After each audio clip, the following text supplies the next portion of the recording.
bienvenue sur Télé 76, la web TV d'alternative76.fr, votre média sénomarin, citoyen et indépendant.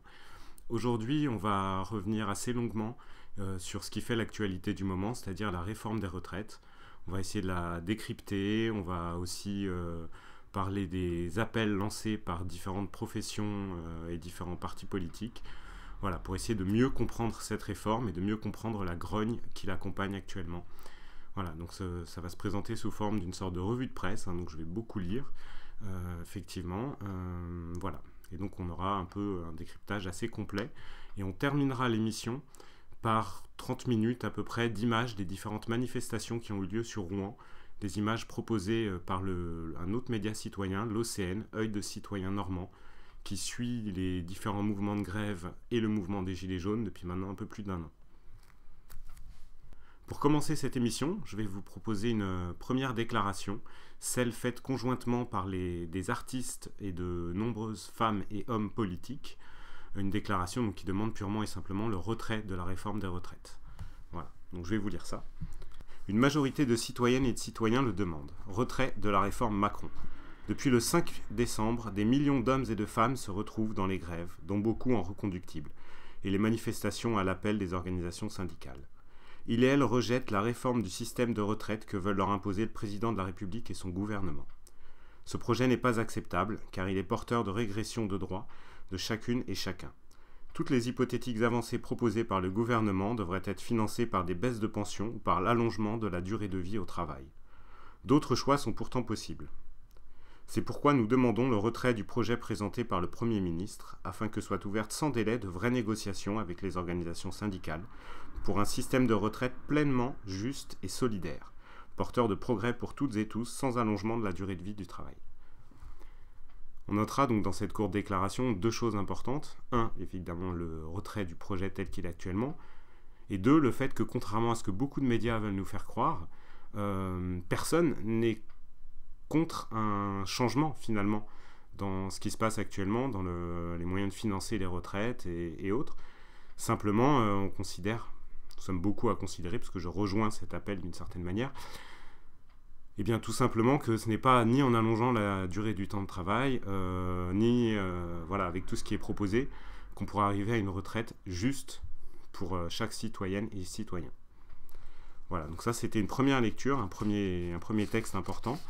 Autre texte important, celui fait conjointement par l'Éducation nationale et les chercheurs, qui lui est beaucoup plus long, voilà, mais qui est aussi très très éloquent et très important.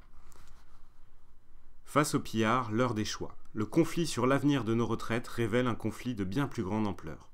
Celui qui oppose notre pays, sa population, à une minorité prête à saccager notre avenir pour s'enrichir. Le Parisien révélait il y a quelques jours les liens étroits entre Delevoye, l'auteur de la réforme des retraites, et le monde de l'assurance. On découvre que Macron se laisse dicter sa politique par Larry Fink, le PDG du géant américain de la finance BlackRock. Petit aparté, je reviendrai plus tard donc justement sur ce géant de la finance BlackRock, un peu plus en détail, après la lecture de ce texte. Donc c'est un spécialiste des fonds de pension. Si leur réforme des retraites cherche à baisser nos pensions, à rendre notre avenir et celui de nos enfants toujours plus précaires, c'est pour que ces multinationales puissent continuer à gagner toujours plus d'argent. Pour enrichir une minorité, ils pillent le pays. Il ne s'agit pas seulement des retraites. Notre pays est soumis à un pillage en règle. Les entreprises publiques, notre bien commun, sont vendues aux plus offrants. L'hôpital public est saccagé pour que se développe le marché de la santé. L'école publique est délibérément ruinée pour que se multiplient les écoles privées. L'enseignement supérieur est saboté, la recherche publique dévoyée par les logiques du court terme, réduisant les découvertes utiles pour construire l'avenir. Quand les jeunes manifestent, on leur répond à coups de matraque. Quand ils se battent pour que nous ne détruisions pas leur planète et leur avenir, ils ne récoltent que des sarcasmes. Quand ils protestent contre la précarité qui les empêche d'étudier, on leur promet la précarité jusqu'à la retraite. Le mépris du gouvernement pour la jeunesse est révélateur. C'est l'avenir qu'il saccage pour préserver les profits d'une caste de privilégiés. Le gouvernement cherche à nous imposer une réforme des retraites qui devrait s'appliquer à partir de 2025. Mais que restera-t-il de notre pays en 2025 ? Continuer à brader les services publics pour offrir de nouveaux marchés à quelques pillards, c'est sacrifier nos vies. Comment vieillirons-nous quand l'hôpital public ne sera plus qu'un souvenir? Comment nos enfants grandiront-ils quand l'école publique ne sera plus capable d'assurer ses missions les plus élémentaires faute de moyens, d'une formation ambitieuse et d'un statut protecteur pour ses personnels, ainsi que d'un cadre national pour ses programmes et ses diplômes? Qui les formera? Qui leur donnera les moyens de prendre les décisions complexes auxquelles ils seront confrontés dans leur travail et leur vie de citoyens? À quel métier, à quelle vie accéderont-ils après avoir été triés, sélectionnés, exclus du collège jusqu'à l'université? Continuer à préserver les profits d'une minorité, c'est s'empêcher de répondre à l'urgence de la crise climatique. Comment ferons-nous face aux événements climatiques extrêmes qui vont se multiplier? Aux nouveaux problèmes de santé? La crise écologique implique aussi des phénomènes migratoires nouveaux, des conflictualités nouvelles. Les défis se multiplient.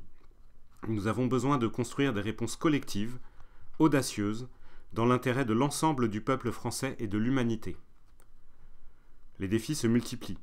Laisser les rênes du pays aux pillards qui nous gouvernent, c'est faire le choix du chaos. Enseignantes et enseignants, chercheurs et chercheuses, nous avons une responsabilité particulière. Aujourd'hui, nous tirons la sonnette d'alarme. Nous n'avons plus les moyens de former les générations futures à haut niveau. Nous ne sommes plus en mesure de donner aux citoyens et aux citoyennes de demain les moyens de résoudre les défis auxquels ils seront confrontés. Nous ne savons pas ce qu'il restera de la recherche publique française en 2025. Serons-nous dépendants, pour résoudre les défis nouveaux auxquels notre pays et le monde seront confrontés, de la recherche financée par les grandes entreprises privées? Voulons-nous vraiment confier notre avenir et celui de nos enfants à Google, Microsoft ou à BlackRock? Il est temps de reprendre la main. Notre pays a les moyens d'agir contre la crise climatique, de former sa jeunesse à un haut niveau, d'offrir à toutes et à tous un emploi de qualité, puis une retraite en bonne santé. Nos richesses, notre créativité, si elles n'étaient pas détournées au profit d'une petite caste, nous permettraient de développer les services publics, de les renforcer, de lutter contre les inégalités et d'inventer des solidarités nouvelles. Bref, de construire l'avenir qu'on cherche à nous voler. Dans chaque domaine de ce qui fait notre société, nos travaux dégagent des alternatives. Économie, démocratie, vie sociale, travail, retraite, santé, recherche, éducation, culture, loisirs, etc. Nous voulons contribuer à ouvrir une autre voie. En 1944, dans un pays saccagé par des années d'occupation, pillé, ruiné, des hommes et des femmes ont su s'unir dans leurs différences pour inventer ensemble un avenir pour la France. Ils et elles ont inventé la sécurité sociale, prolongé la scolarité obligatoire et rêvé d'une école commune, lieu d'égalité et d'émancipation, ont donné un nouvel élan à la recherche. Nous sommes face à un défi de cette ampleur. Nous défilons ensemble contre la réforme des retraites, prenons la mesure de notre force, mettons fin au pillage et au chaos tant qu'il en est encore temps. Faisons d'un champ de ruines une page blanche et dessinons ensemble un avenir pour nous et nos enfants. Voilà, vous l'aurez compris, donc c'est un texte très très fort qui est au niveau de l'urgence finalement et à la fois du désarroi et de l'envie de proposer autre chose, donc de tous les enseignants et les chercheurs de notre pays. Nous allons maintenant revenir ensemble sur un article proposé par Alexis Lemeur pour RT France. Un article en fait qui décrypte la réforme des retraites dans son ensemble, avec un grand nombre d'intervenants, tous spécialisés et évidemment les plus à même de décrypter chaque point de la réforme. Et tout d'abord, on va revenir sur la fameuse phrase d'Édouard Philippe sur TF1 le 11 décembre, où il nous expliquait que tout le monde sera gagnant avec cette réforme des retraites. On va donc voir si c'est vrai, on a notre petite idée, et en tout cas du coup pour qui cette réforme ne sera évidemment pas un avantage. En analysant de plus près le nouveau mode de calcul, il apparaît que le montant de la pension ne dépendra plus, comme c'est le cas actuellement, du salaire des 25 meilleures années pour un employé du privé et des 6 derniers mois pour un fonctionnaire.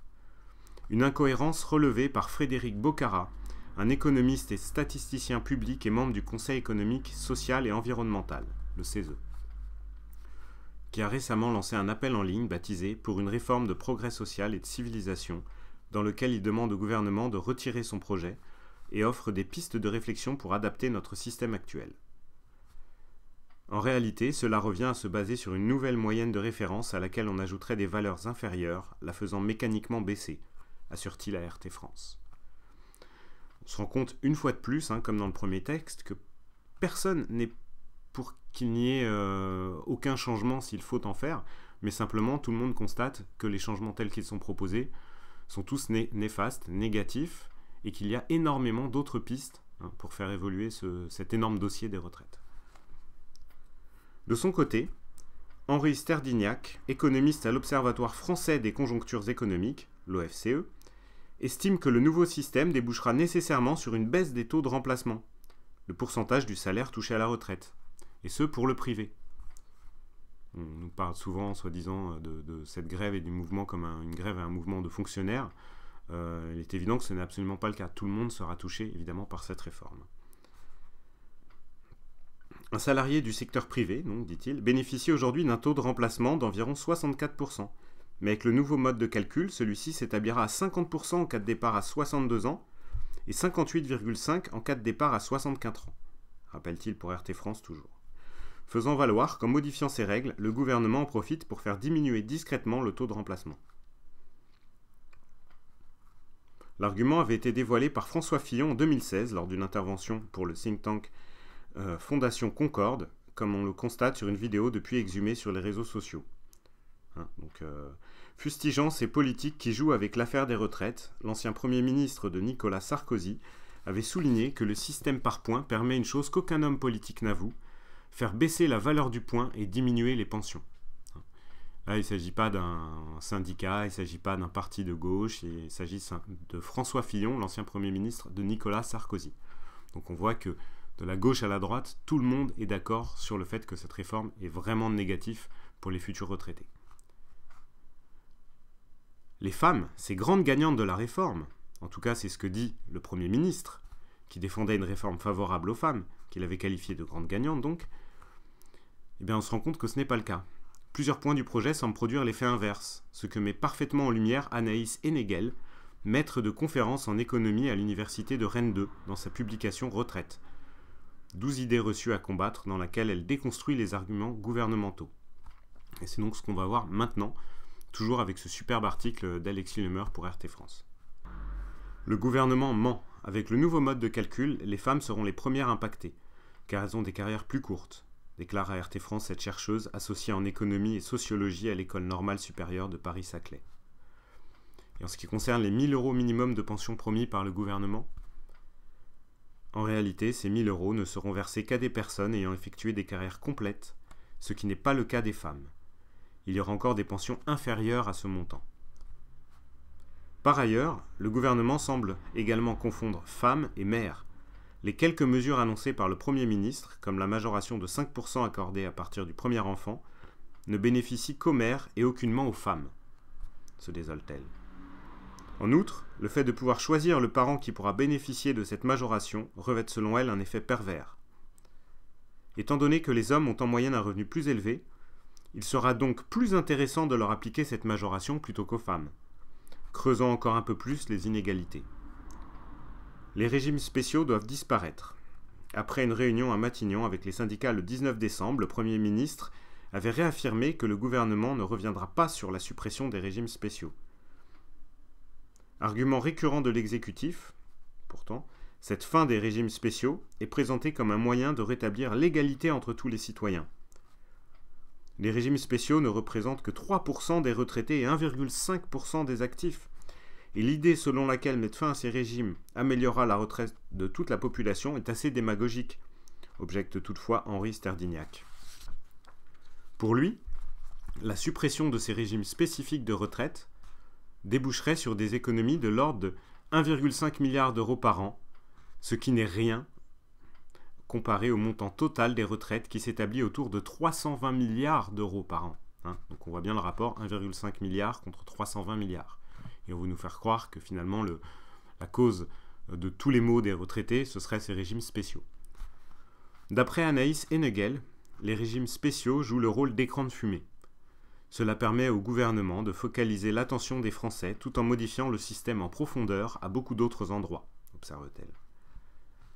Le gouvernement met lui en avant le déficit engendré par de tels régimes de retraite, un alibi pour la maître de conférence.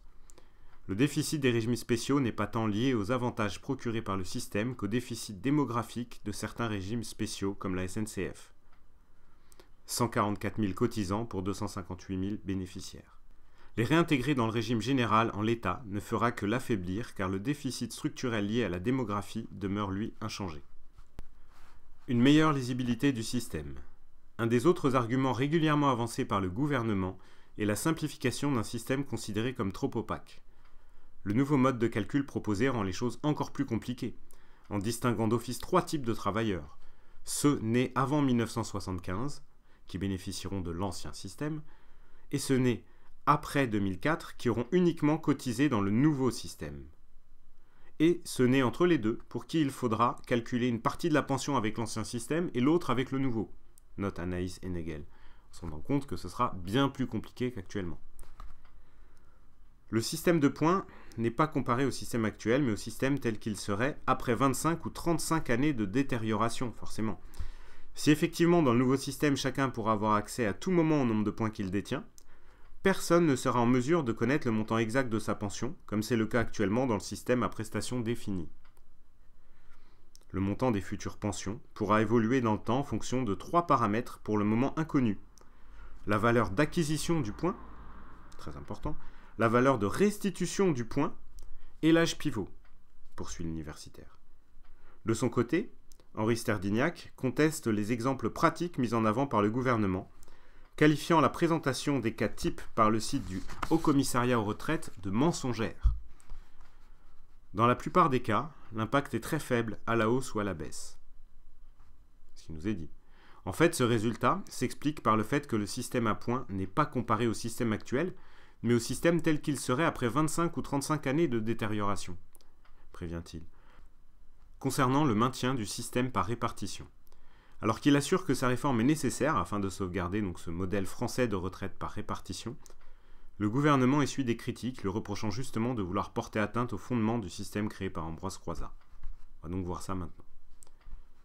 Le fait qu'il soit impossible de calculer le montant de sa future pension dans le nouveau système va générer des inquiétudes légitimes et les gens qui le peuvent vont se tourner vers la capitalisation afin de ne pas finir avec une retraite à 1 000 €, admet Anaïs Henegel. D'après Frédéric Bocara, le gouvernement essaie d'enfermer les gens dans une vision marchande et individualiste en créant un système par répartition non solidaire qui reproduira à la retraite les inégalités salariales constatées tout au long de la vie. Une des grandes réussites à l'époque d'Ambroise Croizat a été d'emmener les cadres de la capitalisation vers la répartition dans une logique de solidarité intergénérationnelle. Or, dans le nouveau système, les très hauts revenus cotiseront beaucoup moins qu'actuellement, au risque de les réintégrer au capital et de les voir s'éloigner des autres travailleurs. Analyse Frédéric Bocara. En effet, le taux unique de prélèvement de 28% introduit par le rapport Delevoye ne concerne que les revenus allant jusqu'à 120 000 € bruts par an, contre 320 000 € aujourd'hui. Au-delà de ce seuil, ces très très hauts revenus ne paieront que 2,8% de cotisation, mais uniquement au titre de la solidarité, puisque ceux-ci n'ouvriront aucun droit à la retraite. Donc on passe de 28% à 2,8%. Donc une solidarité divisée par 10 pour les très très hauts revenus. C'est un appel d'air supplémentaire pour la capitalisation, car ces hauts revenus auront des fonds supplémentaires pour épargner en passant par un fonds de pension comme BlackRock, par exemple. C'est bien le fondement même du système de solidarité qui est remis en cause ici, détaille Anaïs Henegel. Par ailleurs, le risque est de déséquilibrer le système, puisque les personnes nées avant 1975 bénéficient encore de pensions calquées sur l'ancien modèle. Donc pendant plusieurs décennies, le temps que les générations nées avant 1975 finissent d'écluser leurs droits, il faudra continuer à payer des pensions très élevées à des personnes ayant cotisé jusqu'à 320 000 € bruts par an, le tout en percevant moins de cotisations sur les très hauts revenus, puisque souvenez-vous, on ne percevra plus que 2,8% contre les 28% auxquels ils cotisaient auparavant. Par contre, encore plein d'années à calquer leur retraite à eux sur leurs 320 000 €. Voilà. Cela permet de dégager un espace pour la retraite par capitalisation, qui pourra très bien s'agrandir demain. Le gouvernement fait entrer le loup dans la bergerie, conclut Henri Sterdignac. Voilà, donc je pense que vous en savez un petit peu plus grâce à ce très bel article d'Alexis Lemeur pour RT France.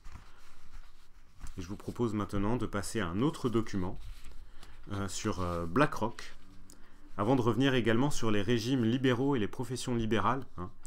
dont on dit soi-disant qu'elles ne sont pas touchées par cette réforme, ou même qu'ils sont opposés au mouvement de grève. Vous verrez que non, que tout le monde est concerné et que tout le monde se mobilise. Donc sur BlackRock, on nous expliquait, enfin BlackRock même expliquait que finalement la France était un petit marché, que ça ne les intéressait pas plus que ça, enfin voilà, c'est ce qu'on a pu entendre des dirigeants de BlackRock dans divers grands médias.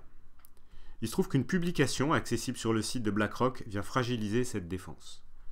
En effet, l'entreprise américaine a publié sur son site en juin 2019 ses propres recommandations, dont elle précise qu'elles sont adressées au gouvernement français et à d'autres acteurs. Déjà là, on voit bien le problème. On a un fonds de pension privé qui vient faire des recommandations à un gouvernement. Voilà, qui n'est donc plus souverain évidemment et qui est simplement à leur botte. BlackRock présente ainsi les dispositifs indispensables pour réussir la réforme de l'épargne retraite et les mesures complémentaires envisageables pour améliorer la qualité du dispositif et lui permettre de dépasser ses objectifs. Sans manquer de se réjouir des aménagements présents dans la loi Pacte, promulguée en mai 2019. Un intérêt à réformer qui est donc tout sauf caché, puisque tout ceci est donc sur leur propre site internet. Environ 2/3 des actifs que nous gérons pour nos clients dans le monde sont liés aux solutions d'épargne retraite, explique par ailleurs la société américaine sur son site. Comme le rapporte France Info dans un article publié à la mi-décembre, depuis plusieurs années, BlackRock se montre extrêmement intéressé pour mettre la main via ses clients, assureurs, banques et autres, sur une partie de l'épargne des Français, afin de l'orienter vers l'épargne retraite. Si cette implantation en France n'est donc pour l'heure que partielle, malgré de bonnes relations avec l'Élysée, la multinationale ne fait pas mystère de son intention de s'ancrer davantage dans l'Hexagone. BlackRock veut être beaucoup plus présent dans ce beau pays et nous avons de grandes ambitions pour BlackRock en France, expliquait Jean-François Cirelli sur France Info en juin. Et de préciser au cours de la même interview, nous voulons mettre notre expérience au service de cette nouvelle épargne retraite. Voilà, vous voyez que les choses sont claires, contrairement à ce qu'on veut bien nous faire croire ou essayer de nous faire passer comme message dans certains médias. On se rend compte que les dirigeants de BlackRock, eux, n'ont qu'un seul objectif finalement, mettre la main sur les retraites des Français. Enfin, pareil, petit article trouvé donc, sur Internet qui revient sur les régimes libéraux, sur les professions libérales,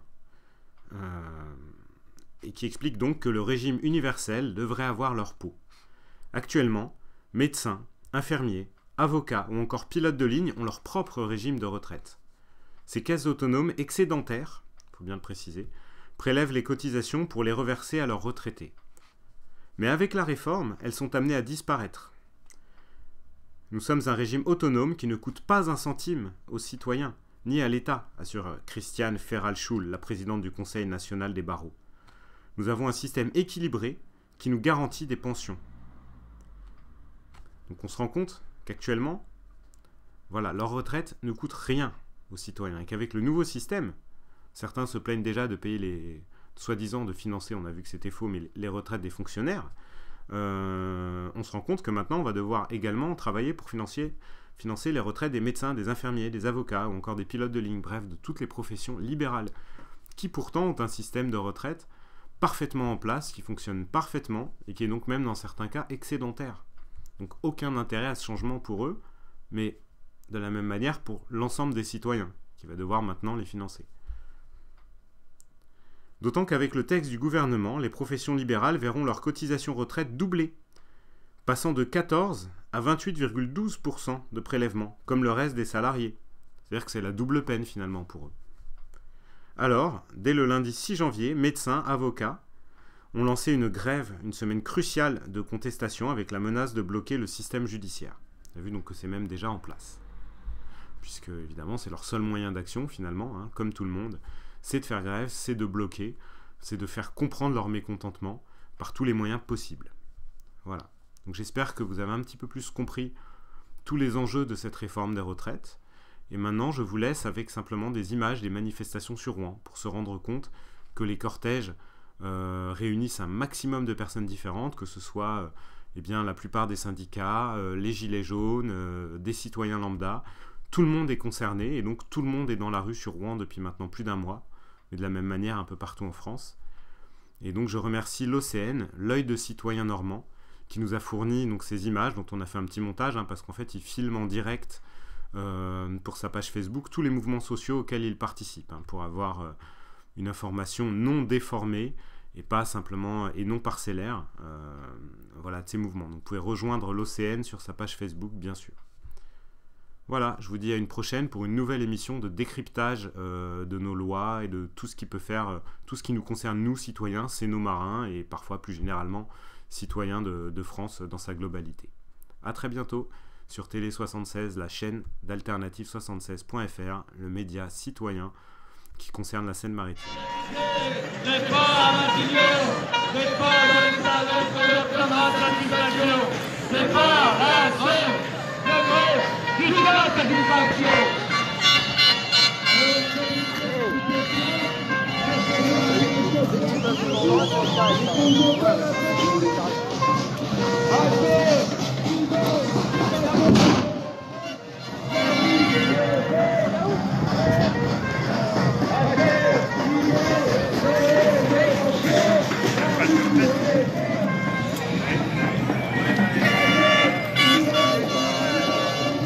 Monsieur Affiche, sur la planète, pas de retraite. C'est Monsieur Affiche. Ouais. Merci Clément. Bonne journée, bon courage.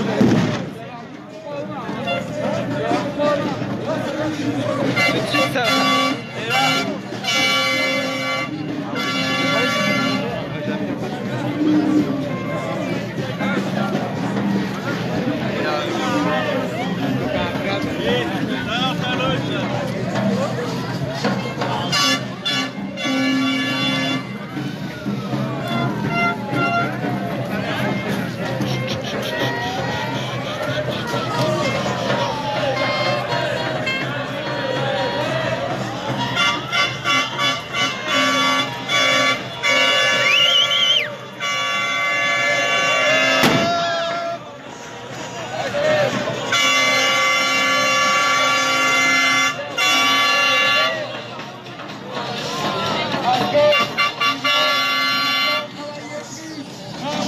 Ça va?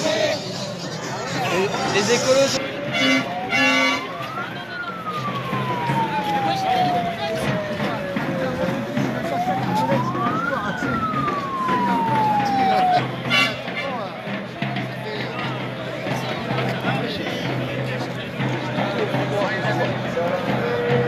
T'as pas de gants toi?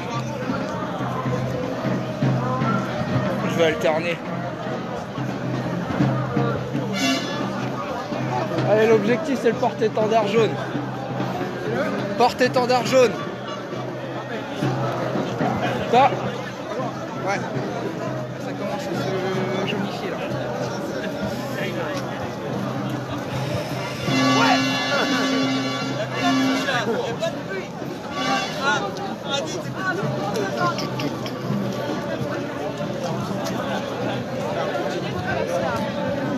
Voilà. Sérieux?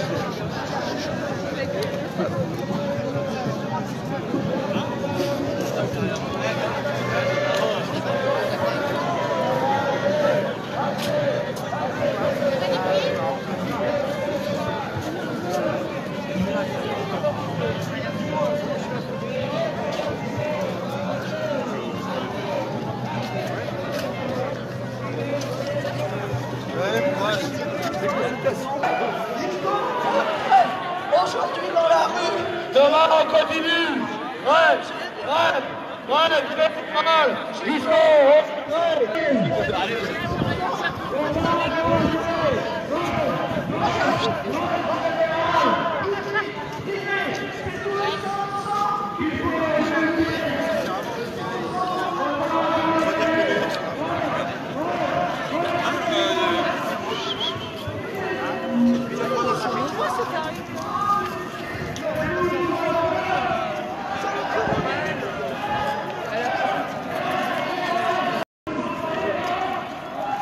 On est à Rouen. Un très gros cortège pour cette grève générale avec une grosse convergence. Beaucoup de corps de métier, des gilets jaunes, personnel soignant, éducation, les dockers. Et là je retourne un petit peu en arrière comme il y a une grosse partie du cortège qui est restée sur la route là-bas. Je vais vous montrer ça. Et du coup, pour bien comprendre, il y a la préfecture de ce côté-là avec la tête de cortège qui est arrivée.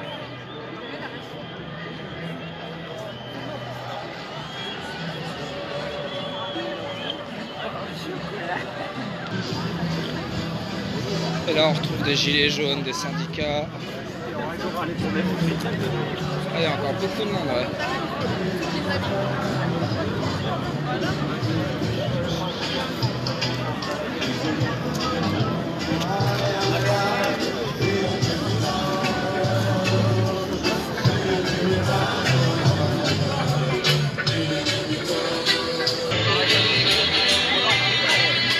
Le cortège, il est encore très très long. Je vais essayer de vous montrer ça.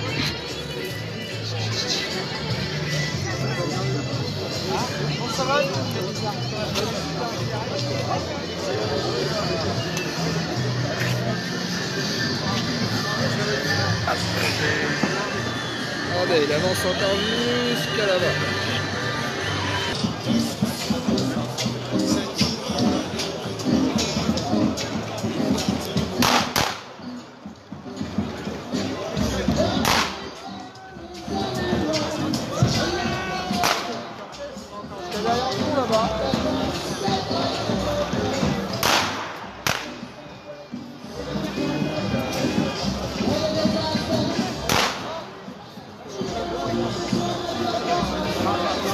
C'est pas évident de vous montrer tout parce qu'il y a vraiment un très gros cortège et ça s'est un peu dispatché, éparpillé. Là, du coup je retourne sur l'arrière, la fin du cortège n'est pas encore arrivée alors que ça fait bien 20 minutes que la tête de cortège est arrivée à la préfecture. Alors, vous allez voir, je vais essayer de vous montrer la préfecture.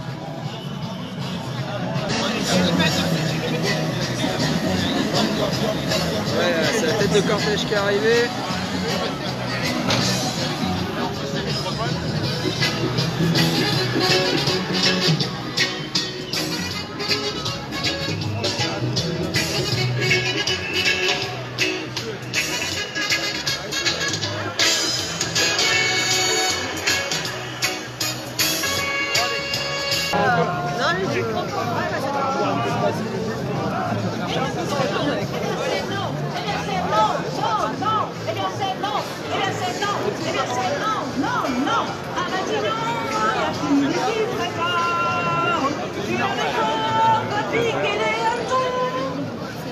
Non, je pense pas. Personnel soignant.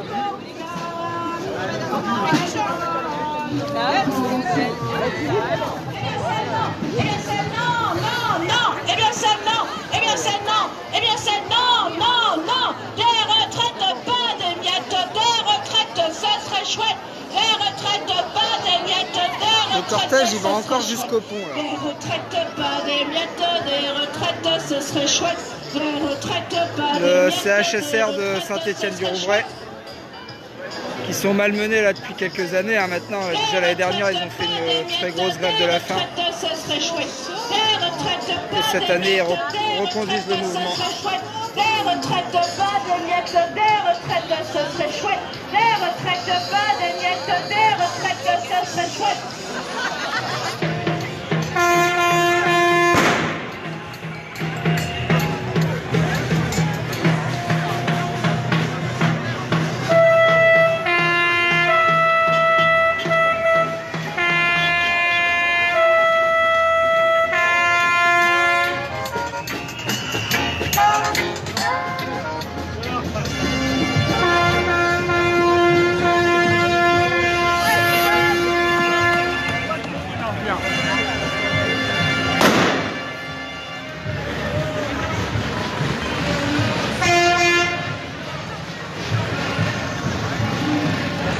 Pour le moment, il y a un petit peu moins de monde que la dernière fois, mais il y a quand même beaucoup de monde. Et là, c'est comme la dernière fois, je pense que c'est que le début, comme les gens arrivent des actions du matin. Ce matin, il y a le rond-point des Vaches qui a été bloqué, et Chapelle d'Arblay aussi, à Grand Couronne ou Petit Couronne, je sais plus. Et là, du coup, il y a quand même beaucoup. On va faire un petit tour de cortège pour vous. Nous sommes à Rouen pour Clémenceau, gauche.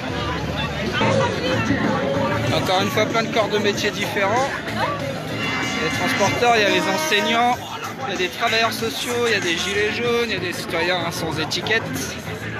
Et tous les syndicats, et les hôpitaux aussi, les personnels soignants, il y a les transports. Là on voit, oh, excusez-moi c'est un peu flou, Renault Cléon. Il y a des gilets jaunes. Il y a des gilets jaunes qui sont présents un peu de partout. On en a vu de Mokanchi, on en a vu du 27, du rond-point des 4 routes, de Malbrook, du rond-point des Vaches, d'Elbeuf.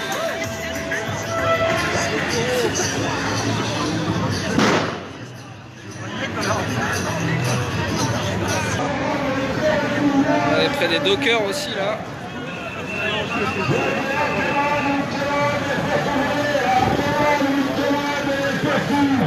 Il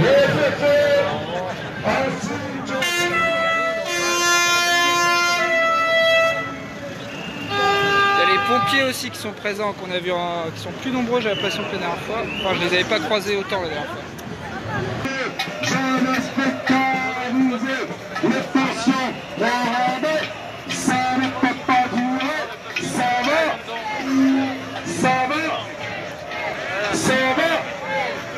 Voilà. Là, ici, c'est les pompiers. Juste devant le bus, c'est les pompiers.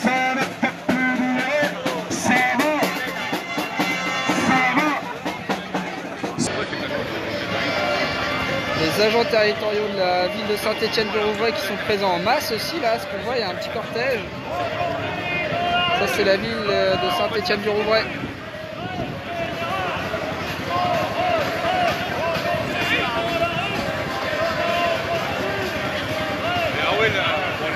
Et là, je vois encore du monde au niveau de l'obélisque au fond du cours Clémenceau. Ça veut dire qu'il y a du monde encore là-bas. Alors que les premiers manifestants, la tête de cortège, viennent de traverser le pont. Ils sont arrivés au bout du pont rive droite déjà. C'est-à-dire que nous sommes très nombreux encore. Et je crois que là, on est dans la fumée, ils peuvent commencer à s'inquiéter parce que les Français ont l'air de se mobiliser et de rester mobilisés.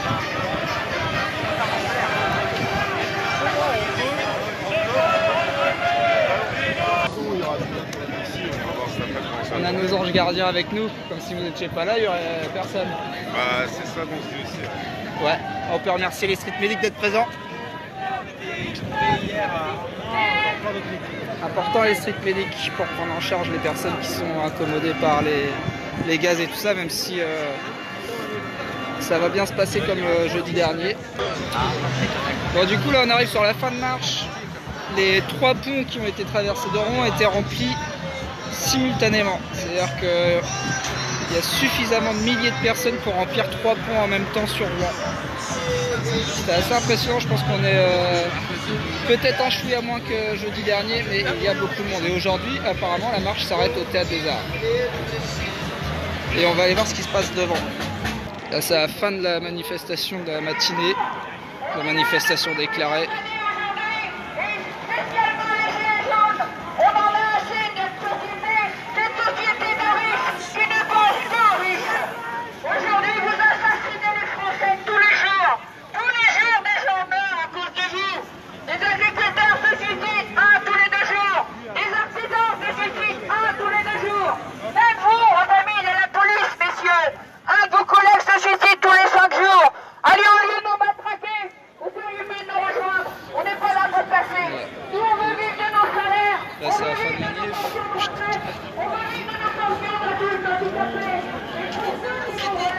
Et pour vous montrer aussi les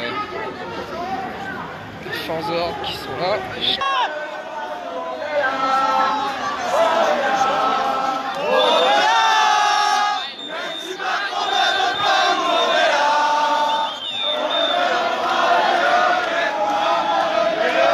Alors on sent que les gens, il y a les dockers devant, ils veulent avancer un petit peu. Les gilets jaunes, les dockers. Là, ça revient.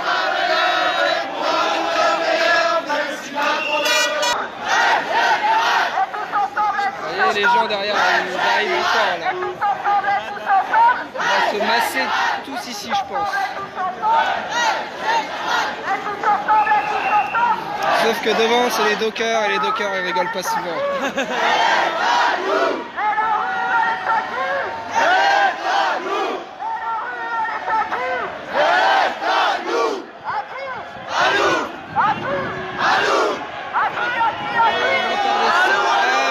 On va avancer un petit peu pour voir.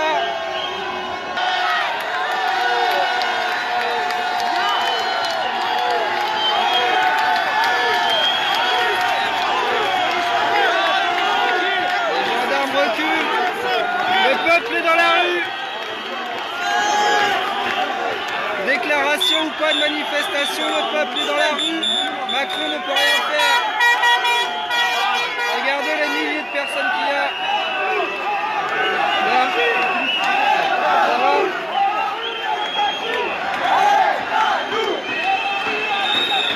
Le peuple est dans la rue.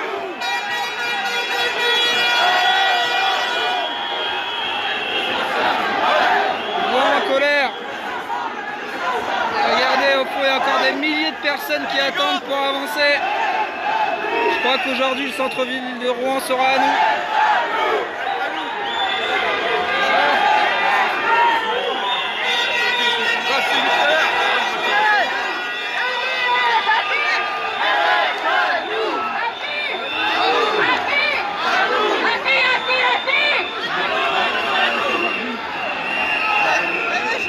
Ça va?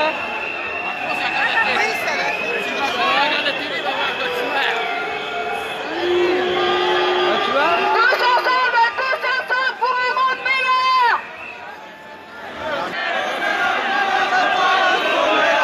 Et le peuple se réveille.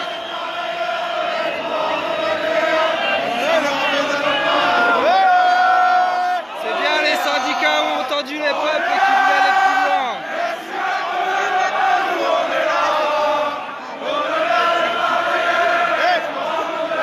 Les gendarmes sont dépassés.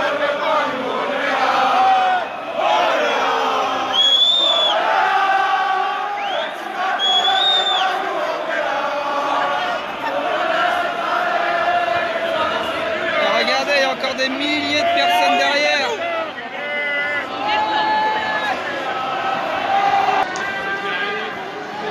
Si vous venez d'arriver, on est à Rouen, fin de manifestation déclarée. Manifestation déclarée par les syndicats. Et le point d'arrivée de la manifestation était bloqué par les forces de l'ordre. Et nous sommes tellement nombreux et l'ensemble a voulu continuer la marche dans le centre-ville de Rouen. Et là, nous sommes des milliers à avoir fait reculer les gendarmes pour aller dans le centre-ville de Rouen. Du coup, nous sommes dans le cadre d'une manifestation non déclarée à partir de maintenant. Avec en tête de cortège beaucoup de gilets jaunes, de dockers, de cheminots qui ont participé à mettre un peu cette pression face aux forces de l'ordre. Ça va, vous voyez les pompiers qui sont là.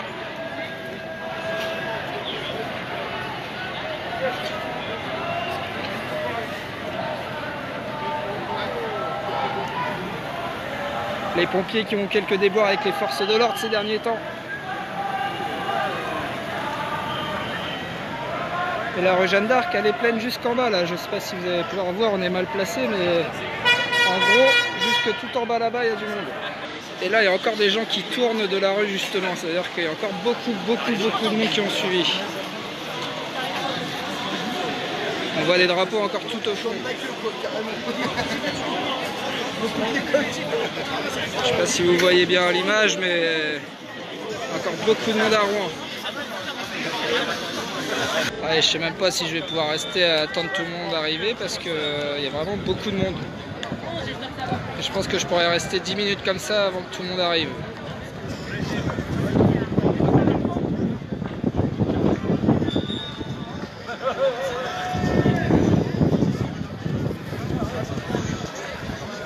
Merci de rester avec nous.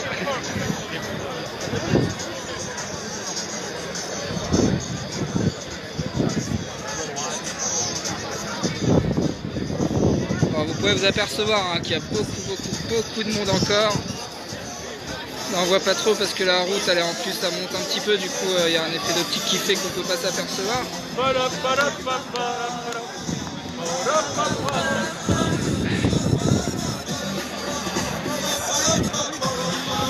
Là ça commence à se remplir. Voilà, elle est mal engagée la voiture.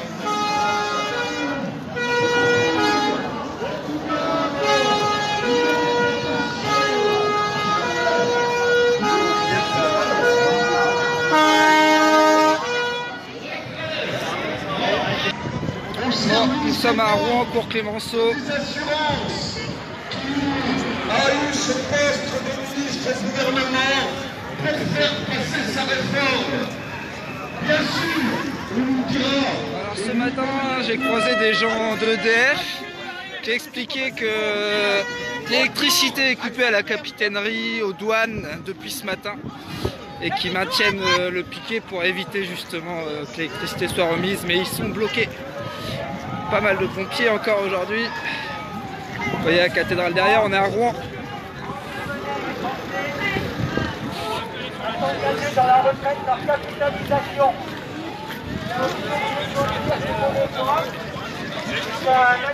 Il y a pas mal d'établissements scolaires aussi qui sont présents, des lycées. Privés, qui eux sont très contents d'avoir de le voir dans leurs amis. D'ailleurs aujourd'hui le FSU ils sont en tête de cortège alors qu'ils étaient en fin de cortège la dernière fois. Il y a le lycée Vallée du Cailly, j'ai vu qu'il y a Bruyères aussi.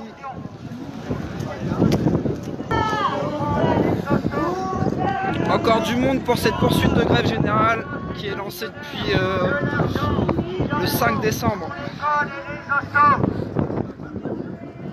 Le collège Alain. Ça va. On est très bien, ouais. Salut les gars. Les strict médics sont présents.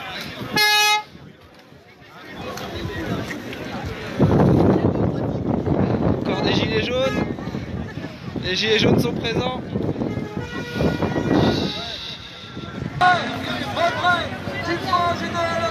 Il y a encore du monde hein, aujourd'hui, beaucoup moins que les jours précédents. En même temps, ça fait beaucoup de jours de grève La répartition, capitalisation, piège à con, défendons. La répartition, capitalisation, piège à con, défendons. La répartition.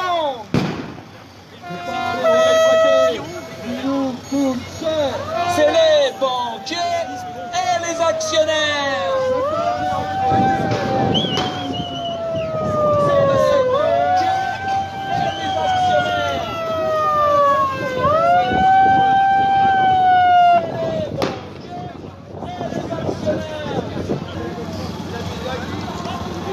On va voir jusqu'où il va la tête de cortège. Ouais, la tête de cortège est déjà au bout du pont là-bas.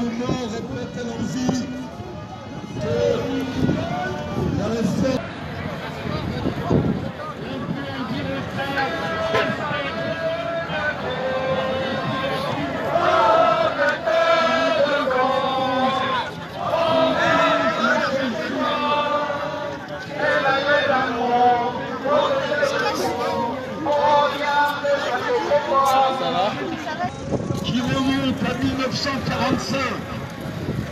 Alors, si c'est la mère des réformes, après les ordonnances Macron, c'est le code du travail qu'ils veulent casser.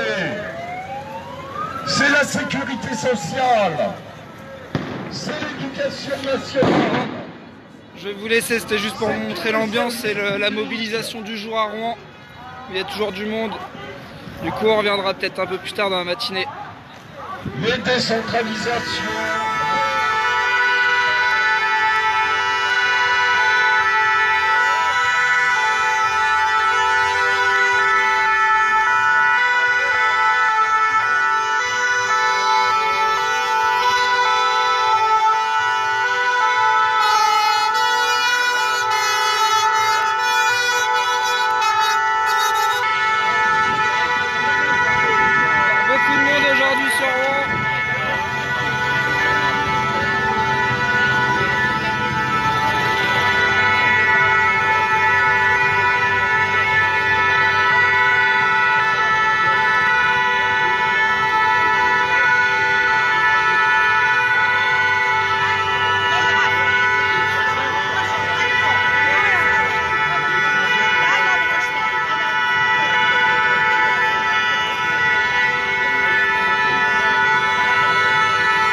semblerait que la prise de parole d'Édouard Philippe hier n'ait pas suffi à calmer le peuple.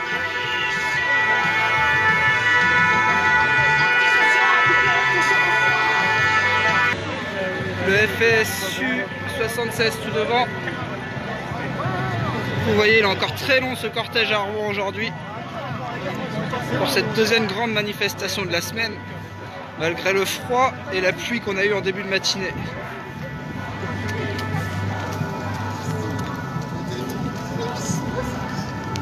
Un peu plus calme devant.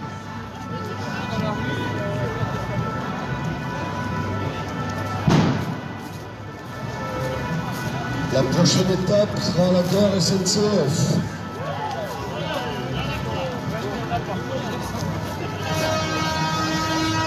Là on va arriver au niveau des... Il y a FO ici, encore dans les transports et logistique. On arrive près des pompiers aussi, encore.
Ouais.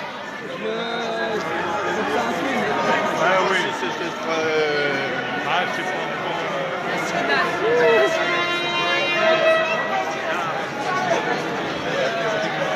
je te tiens.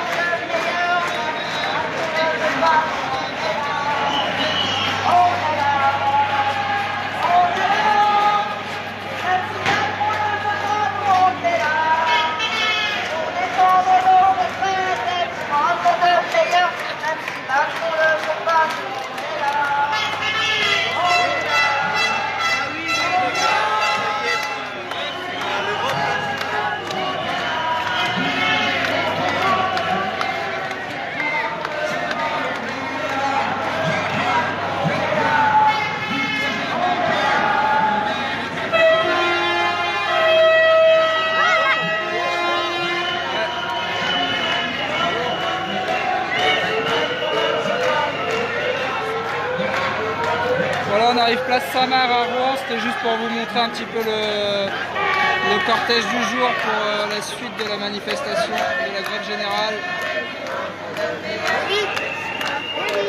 Encore du monde dans les rues.